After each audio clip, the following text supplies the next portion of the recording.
Rejoignez-nous dès maintenant pour 10 jours de prière. 10 jours pour se rapprocher de Dieu. 10 jours pour raviver la foi. 10 jours pour l'espérance. Suivez les 10 jours de prière ici, sur Hope Fair Radio, la radio qui élève l'espérance.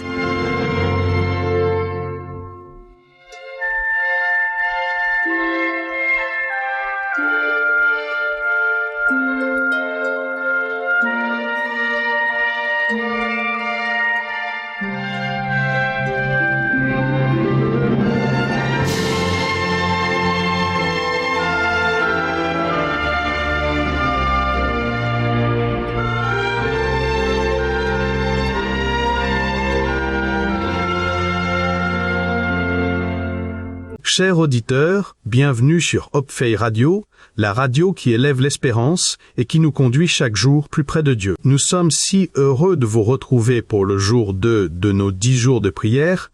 C'est un voyage tellement enrichissant, vous ne trouvez pas? Absolument, Elder Henry.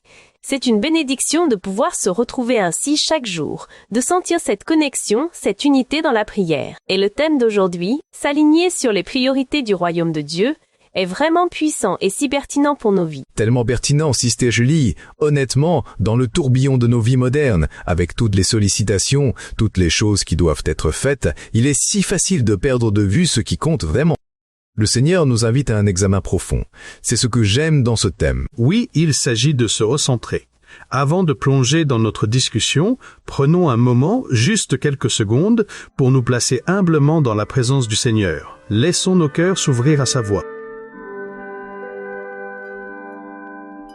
Seigneur, notre Dieu, nous te louons pour ton royaume éternel. Merci parce que tes plans sont parfaits et tes priorités sont source de vie. Nous t'adorons pour ta grandeur, ta sagesse et ton amour inébranlable. Amen. Amen. Il n'y a rien de plus rassurant que de savoir que ces plans sont parfaits, n'est-ce pas? Surtout quand les nôtres semblent si confus ou chaotiques parfois. C'est tellement vrai. C'est ce qui nous ramène à la source de tout. Pour aujourd'hui, notre méditation prend sa source dans la parole de Dieu, dans le livre des Actes, chapitre 1, versets 6 à 8. Je vais vous lire ces versets qui sont, vous allez le voir, fondateurs pour notre compréhension des priorités du royaume. Seigneur, est-ce en ce temps que tu rétabliras le royaume d'Israël? Il leur répondit, ce n'est pas à vous de connaître les temps ou les moments que le Père a fixés de sa propre autorité. Mais vous recevrez une puissance, le Saint-Esprit survenant sur vous, et vous serez mes témoins à Jérusalem, dans toute la Judée, dans la Samarie et jusqu'aux extrémités de la terre. Merci pour cette lecture.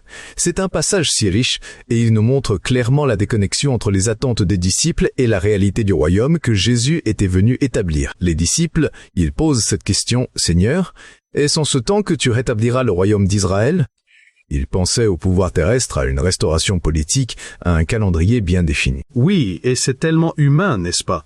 Nous aussi, on a souvent nos propres idées sur comment les choses devraient se passer, nos propres échéances, nos propres visions de ce qui est important. On veut savoir quand et comment Dieu va agir dans notre vie, dans notre travail, dans notre famille. Exactement. Et la réponse de Jésus est juste, magistrale.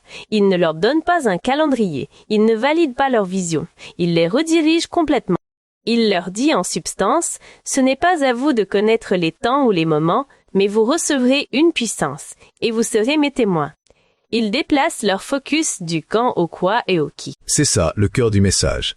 Les priorités du royaume ne sont pas centrées sur le pouvoir temporel ou sur notre confort personnel, mais sur la mission. La mission de témoigner de Christ, portée par la puissance du Saint-Esprit. Et ce n'est pas limité à un lieu ou à un temps précis, c'est jusqu'aux extrémités de la terre. C'est une claque, mais une bonne claque, vous savez, parce que souvent mes priorités personnelles, elles tournent autour de ma sécurité, de mon avancement, de mes petits projets. Et quand je lis ça, je me dis où est la place de la mission de Dieu là-dedans? Où est le focus sur les autres, sur ceux qui ne connaissent pas encore Christ? C'est une excellente question.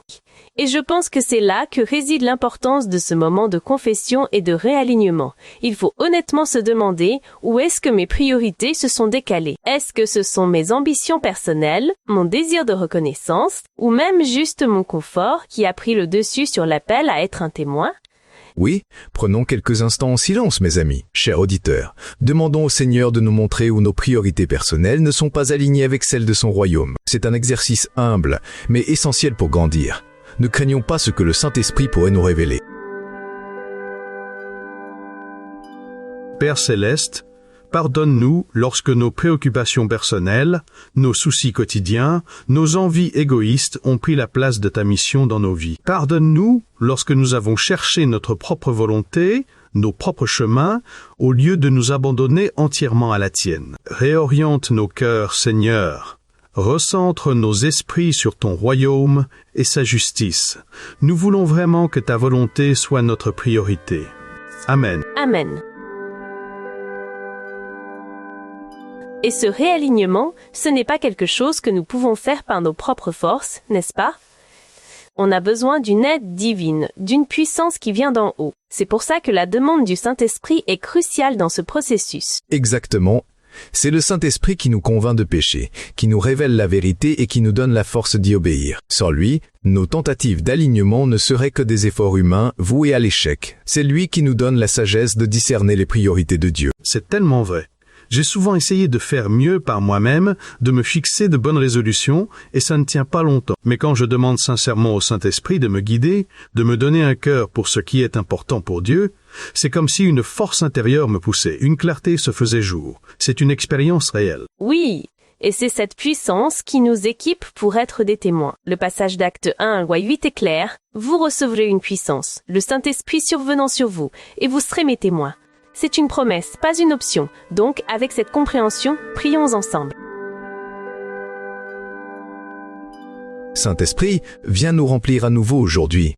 Nous reconnaissons notre faiblesse et notre besoin de toi. Donne-nous la sagesse de comprendre les priorités de Dieu, la clarté pour les voir dans nos vies quotidiennes et la force d'aimer ce que Dieu aime, de désirer ce qu'il désire. Fais de nous, Seigneur, des témoins fidèles, audacieux et remplis de ton amour pour Jésus-Christ. Amen. Amen.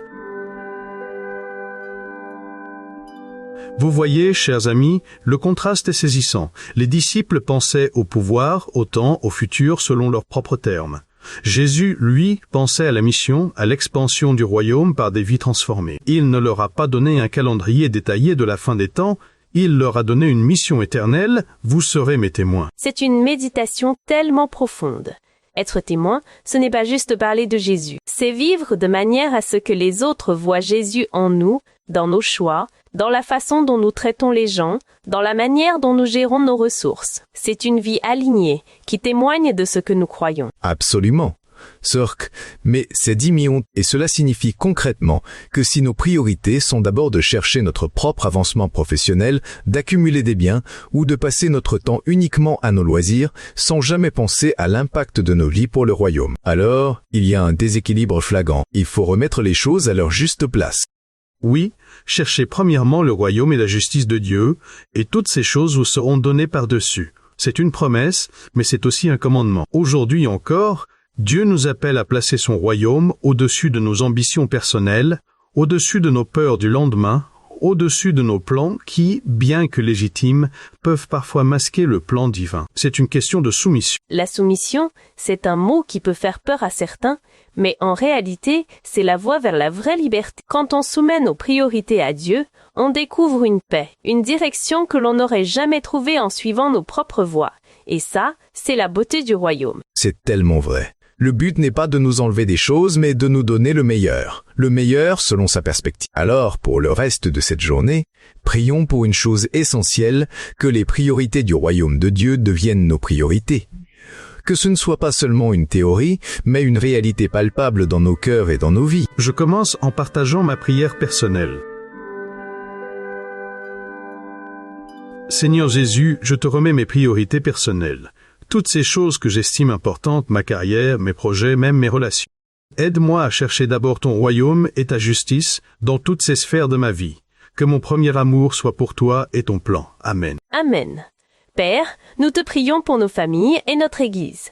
Que nous ne soyons pas des congrégations tournées sur elles-mêmes, mais des phares de ta lumière. Donne-nous ton cœur pour les âmes perdues autour de nous, dans nos quartiers, dans nos villes. que nous comprenions mieux ta mission dans ce monde et que nous y participions activement, avec compassion et courage. Amen. Amen. Et Seigneur, fais de nous des témoins remplis du Saint-Esprit là où tu nous envoies, que ce soit au travail, à l'école, à la maison, avec nos amis ou même des inconnus. Que nos vies, nos paroles, nos actions reflètent fidèlement les priorités de ton royaume. Que nous soyons des instruments de ta paix et de ta vérité jusqu'aux extrémités de la terre, comme tu l'as dit. Amen. Amen. Cher auditeur, si aujourd'hui, en nous écoutant, tu réalises que tes priorités ont besoin d'être réorganisées, que le Saint-Esprit t'interpelle, je t'invite à dire dans ton cœur et à voix haute si tu le souhaites: Seigneur, aligne ma vie sur les priorités de ton royaume. Fais-le consciemment, avec sincérité, et le Seigneur agira. C'est une prière simple, mais tellement puissante. Et pour nous aider à ancrer cela dans la pratique, nous avons un défi pour les prochaines 24 heures. Ce n'est pas juste écouter, c'est agir, n'est-ce pas? Oui, exactement. Le défi des 24 heures est une opportunité concrète de mettre en œuvre ce que nous avons entendu. Premièrement, prends un moment pour lister honnêtement tes 4 priorités principales actuelles. Ensuite, lis Jacques 1:1-5-8. Ce passage parle de la sagesse et de la foi.